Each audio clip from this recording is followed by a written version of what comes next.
Chief Dr. Joel Shane Howard Taylor, vice-présidente de la République du Libéria, honorable président de l'Assemblée nationale,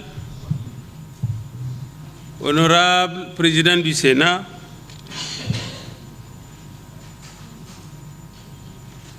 honorable président du Parlement de la CEDEAO, mesdames et messieurs les présidents des institutions de la République du Libéria,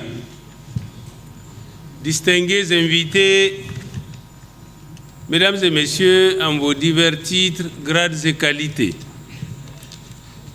je voudrais tout d'abord exprimer toute ma gratitude à mon frère et ami, Moustapha Cissé Lo, président du Parlement de la CEDEAO, pour l'aimable invitation qui m'a été adressée à l'occasion du présent forum de Monrovia. Je voudrais également remercier les plus hautes autorités du Libéria pour l'accueil chaleureux et fraternel qui nous a été réservé à notre arrivée en cette terre africaine du Libéria. La transhumance, comme chacun le sait, est un mode de vie hérité depuis plusieurs générations de nos populations de l'Afrique de l'Ouest. Plus de 50 millions de nos concitoyens au sein de notre communauté sont non seulement concernés, mais vivent directement de cette activité, lui conférant ainsi des dimensions aussi bien économiques, sociales, culturelles, mais aussi sécuritaires, qui ne peuvent être négligées. En effet, la transhumance met en mouvement des personnes et leurs biens, des biens particuliers, vivants, sur pied, des fois sur de longues distances. Ce mouvement des personnes et des biens ne se passe pas toujours et naturellement sans difficulté. Bien loin s'en faut. En conséquence, il y a des incompréhensions qui naissent entre les personnes. Il y a des frictions entre transhumants et les populations autochtones. Il y a aussi des conflits, souvent violents et des fois très meurtriers, malheureusement. Du reste, par le temps qui court, la sécurité des transhumants et des autochtones, le contrôle de la détention des armes légères et de petit calibre, tant pour les éleveurs que pour les agriculteurs, et autres sont source de réelles préoccupations. Par ailleurs, de nombreux défis se présentent à nous dans ce monde en pleine transformation, en pleine mutation, en pleine compétition.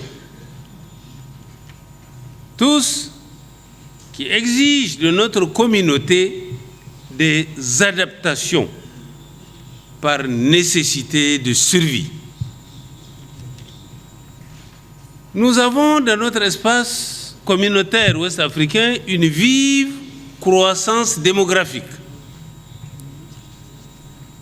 une sous-alimentation et également une malnutrition engendrant de nombreuses difficultés sur le plan social et sur le plan économique également. L'importation indue de nombreux produits extérieurs. Oui, des produits qu'en réalité nous-mêmes nous pouvons fabriquer, nous pouvons produire et consommer. Nous sommes dans un espace de réflexion sur la transhumance. Mais les produits de l'élevage, que ce soit les peaux, que ce soit les cuirs, que ce soit les viandes ou les produits laitiers sous leurs formes diverses, peuvent tout à fait être produits dans notre espace communautaire et également donner de l'emploi aux uns et aux autres, mais aussi satisfaire aux besoins fondamentaux auxquels nos populations sont confrontées. Il y a ensuite le problème du chômage et du sous-emploi. Oui, nombreux de nos jeunes quittent le terroir, ils quittent le pays pour traverser des fois les océans et les déserts pour aller chercher ailleurs un mieux-être. Il est urgent et nécessaire de créer les conditions pour les retenir en les occupant, en les faisant travailler dans ce genre de secteur notamment. Il y a aussi malheureusement la fuite des cerveaux, mais aussi la fuite des bras valides, parce que ceux qui vont dans ces aventures de migration, comme ça a été d'ailleurs le thème, Monsieur le Président, de la dernière rencontre que vous avez eue, que nous avons eue le mois passé au Niger, à Niamey, ben oui, la migration également est un fléau qu'il faut combattre. Mais nous avons aussi les conflits fratricides. Et puis, naturellement, l'insécurité. J'allais dire les insécurités sous toutes les formes. Mesdames et messieurs, distingués invités, la liste des défis auxquels notre communauté est confrontée est longue. Les modes de production, de consommation, d'échange que nous avons jusqu'ici doivent être revus et corrigés dans notre espace communautaire. Et donc, notre mode d'élevage aussi, c'est une nécessité. Je rappellerai que le plan d'action pour la transformation et la modernisation de l'élevage dans l'espace de la CEDEAO, couvrant la période 2011 à 2020. Ce plan couvre la période de 2011 à 2020. Ce plan vient bientôt à terme. Nous sommes déjà au 3e trimestre de 2019. Il y a donc lieu d'évaluer ce plan d'action et d'envisager un nouveau pour la période 2021 et 2030. Monsieur le Président, le Parlement de la CEDEAO, sous votre direction éclairée, a donc été bien inspiré d'avoir décidé de la tenue du présent forum de Monrovia. Et je vous en félicite. Sans prétendre faire une évaluation à la place des experts plus qualifiés et plus compétents, je dirais à quelques grands traits. D'abord, au niveau communautaire. Globalement, il y a lieu de souligner l'existence des textes fondamentaux régissant les mouvements de transhumance dans l'espace CEDEAO, notamment la décision A-DEC 5-10-98 relative à la réglementation de la transhumance entre les États membres de notre communauté, puis le règlement C-REG 3-0103 relatif à la mise en œuvre de la réglementation de la transhumance au sein de la communauté et dans chacun des États. Il y a aussi lieu de déplorer le manque d'adaptation de ces textes fondamentaux au niveau des pays de départ, qui sont généralement les pays du Sahel, Niger, Mali, Burkina, jusqu'au Tchad, qui est du reste en dehors de notre communauté. Mais aussi dans les pays de transit, ceux traversés par justement les populations et les animaux qui font de la transhumance. Mais également les pays de destination, qui sont généralement, pour la plupart, des pays de la côte.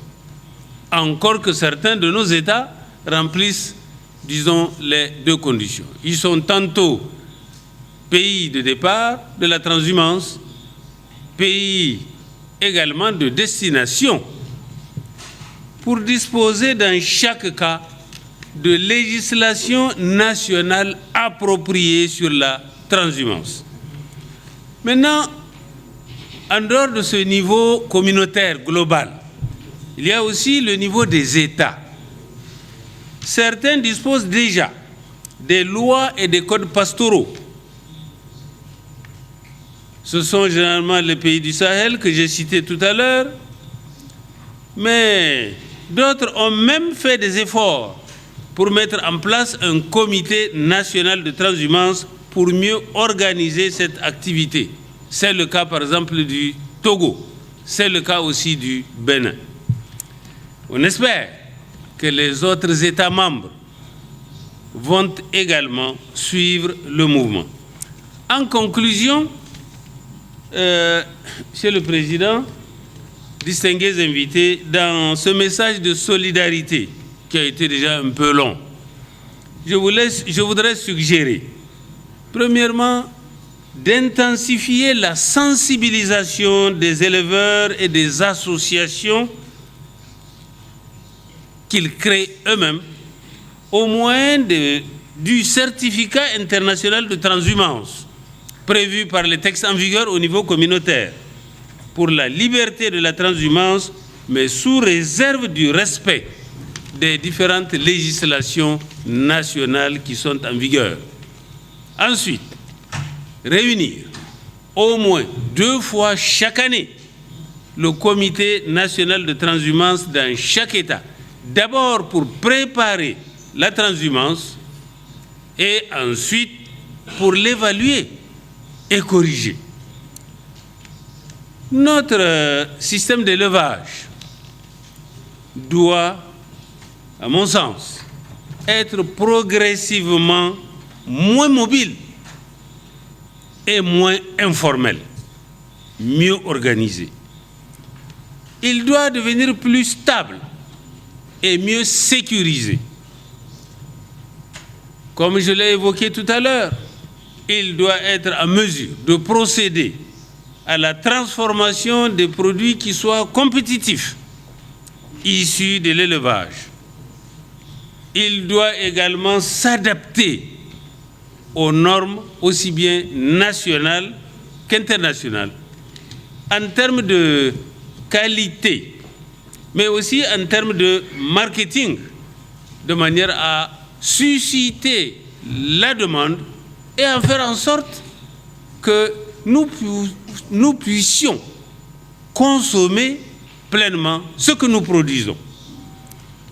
Notre système doit également maîtriser les facteurs de production, dont justement l'absence ou l'indisponibilité a conduit à ce mouvement de transition, c'est-à-dire l'espace pastoral, avec tous les aspects fonciers et autres y afférents, l'eau, la ressource sans la maîtrise de laquelle bien des choses ne seraient plus possibles. Le pâturage, qui est l'élément fondamental, qui est le besoin qui a suscité le mouvement de transhumance. Les soins de santé animale, la formation et l'encadrement technique.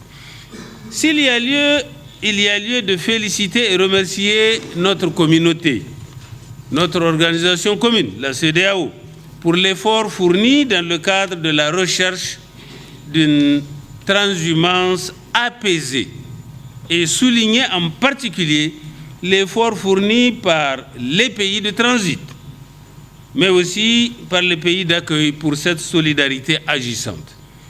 Il y a lieu enfin de souligner les efforts au quotidien réalisés par les forces de défense et de sécurité, ainsi que les autres structures telles que les autorités administratives et coutumières et les autres leaders d'opinion qui contribuent à faire en sorte que nous puissions, autant que faire se peut, disposer d'un cadre et d'un climat facilitant la prévention et la gestion des conflits, notamment ceux liés au terroir, ceux liés à la transhumance.